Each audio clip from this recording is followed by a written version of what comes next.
स्वागत है चंद्रेश हरिभक्ति पर। मैं एक ऐसे आज दृष्टांत सुनाने आप लोगों को जा रहा हूँ कि एक लालची पंडित और बुढ़िया की कहानी है।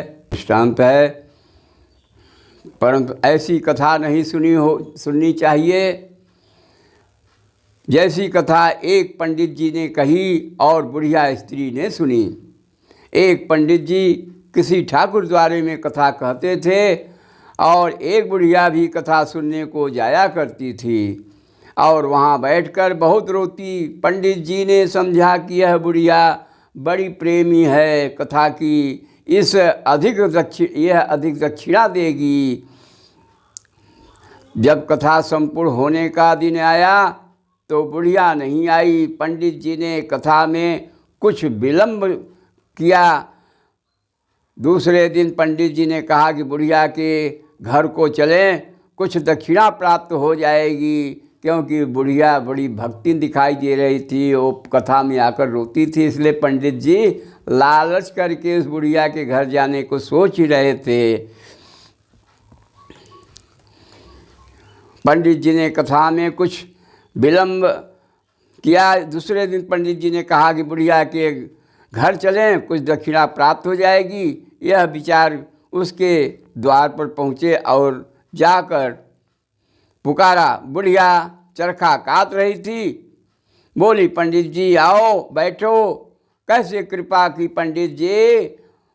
बोले बुढ़िया कैसे हो? कल कथा समाप्त हो गई और तू तो बड़ी प्रेमिन थी, फिर भी न आने का कारण क्या है? तू तो घंटों तक कथा में बैठी रोती थी। तब बुढ़िया बोली क्या कथा को सुनकर थोड़े ही रोती थी? बुढ़िया बोली कि क्या कथा को सुनकर के मैं थोड़ी ही रोती थी? पंडित जी बोले फिर क्यों रोती थी? तो बुढ़िया बोली कि जैसा तुम्हारी पोथी बांधने का वस्त्र है, ऐसा ही मेरी लड़की मोहिनी के लाल पैजामा था। उसको देखते ही मोहिनी के लालाप मुझको याद आ जाते थे, इसलिए रोती थी। पंडित जी सुनते ही सुन्न हो गए और उठकर सीधे अपने घर को चले गए। 1 रुपया भी इस बुढ़िया से नहीं मिला। ऐसे लालची ब्राह्मणों से कथा नहीं सुनना चाहिए। बहुत मतलबी ब्राह्मण होते हैं जो कथा सुना करके उसमें कोई किसी का उद्धार नहीं होता।